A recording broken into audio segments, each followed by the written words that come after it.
Kissi Agyabeng, where are you? Are you sleeping? Special prosecutor, are you sleeping? Kissi Agyabeng is still at post. He's taking money, salary. He's sitting in an office. He has police protection. He went for vetting. Mbekaya. Eka kitwebi. Eka small. He wouldn't have been approved to become special prosecutor. NDC was against his nomination.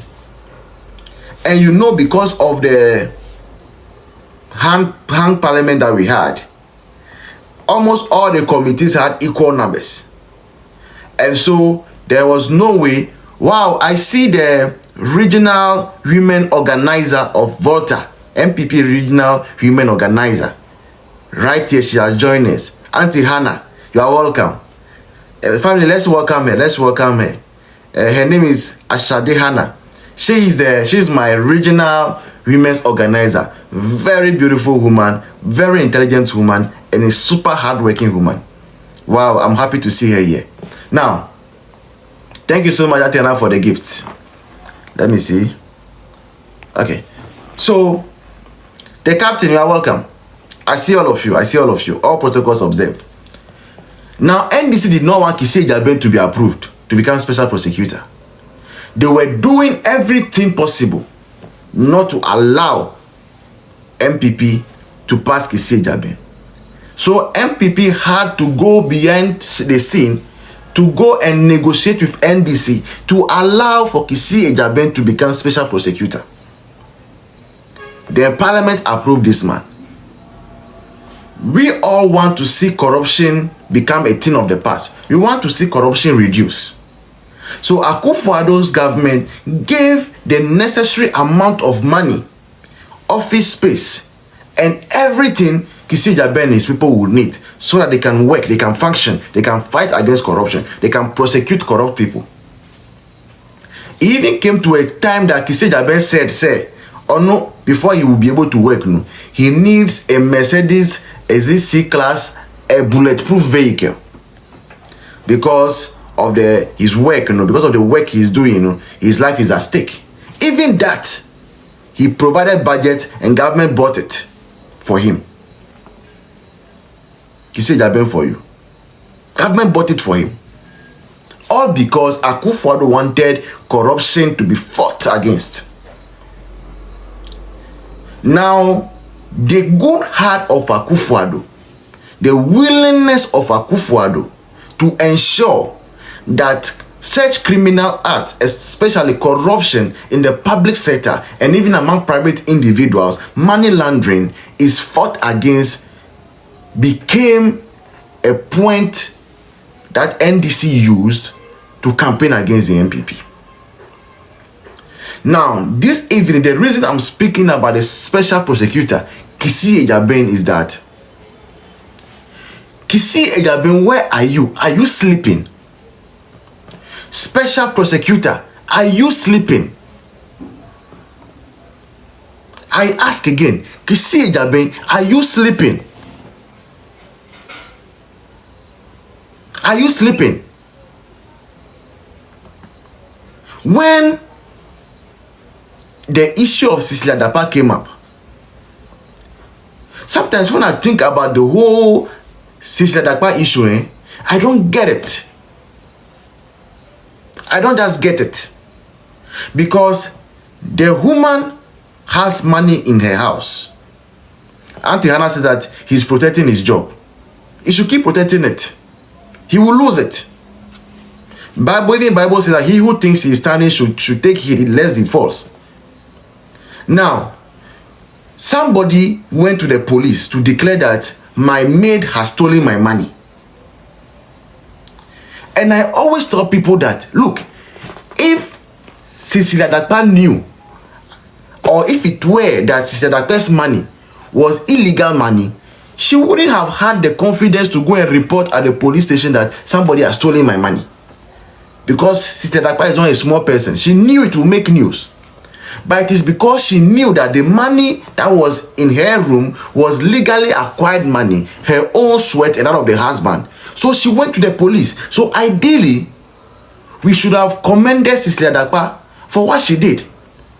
If it were to be some countries, you are working for a minister, you stealing her money, she gets to know, they will just kill you underground. Nobody will hear about you.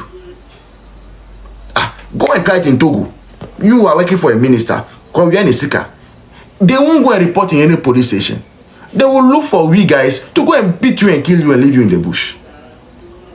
But as a citizen, as a law-abiding citizen,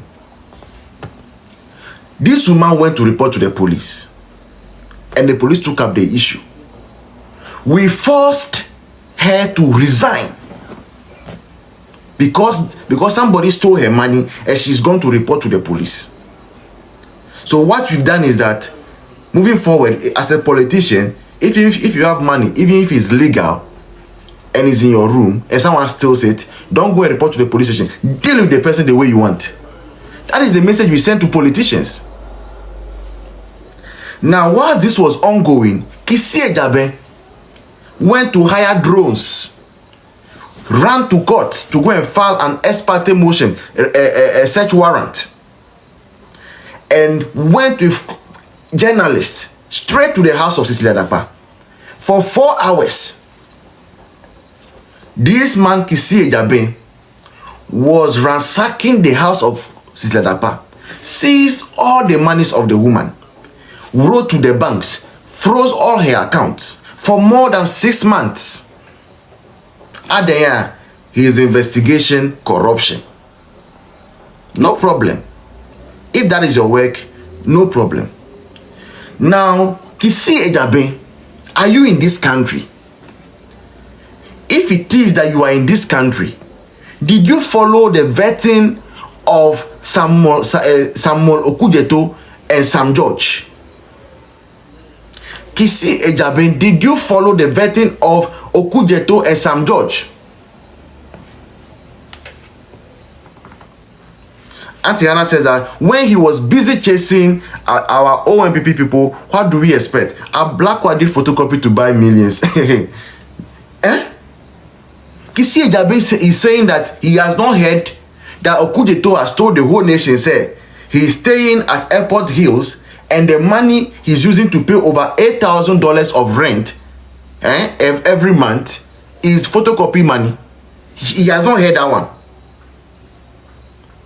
Kissi Agyabeng is saying that he has not heard, say, Sam George said for 12 months he spent in every month 10 days in UK because he was doing a course. For a whole year, every month 10 days in UK, non-stop. Take plane in, take plane out, first class in, first class out. For 12 months because he was pursuing an executive master's. And the program he even offered was a program that was costing over 12,000 euros. When Sam George was asked his source of income, Sam George said that he has a wife who takes care of him. Meanwhile, 2 years ago, 2022, Sam George had told Delay that the wife was a housewife, that he is a man and he takes care of the house.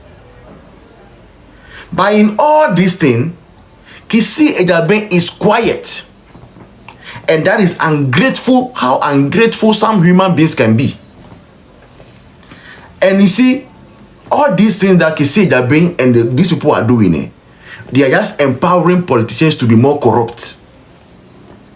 Because what is going to happen moving forward is that when a government comes into power, the party that government is emanating from will not allow for any outsider to come and occupy sensitive positions.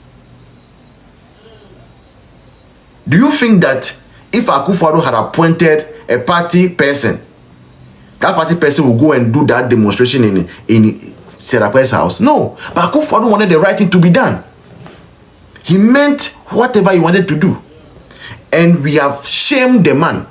We have made him say that Ghanaians, we don't want what is good. We don't want to fight corruption. We do not want to defeat corruption. That is the message we have sent to Akufo-Addo. And I know the man will be very sad wherever he is. Meanwhile, Kissi Agyabeng is still at post. He's taking money, salary. He's sitting in an office. He has police protection. Go to his house. I know his house. His house is around assemblies. Agbogba, Ashoman, assemblies. There are policemen that guard his house. As we are speaking, Kissi Agyabeng. All because the nation wants to make sure he's doing his job. Kissi Agyabeng has not, up to now, has not called on Ablakwa, has not called on Sam George to come and even answer common question. And Kaye MPP near. And by now, Kissi Agyabeng has gone to their houses with TV3, with Metro and the rest, and is flying drones that he's going to investigate. And all of you, all of them, all of these imposters that contributed to the fall of our party MPP, we have marked all of you down. You see, and they think that doing this thing, Mahama is going to keep them. John Mahama will not keep you.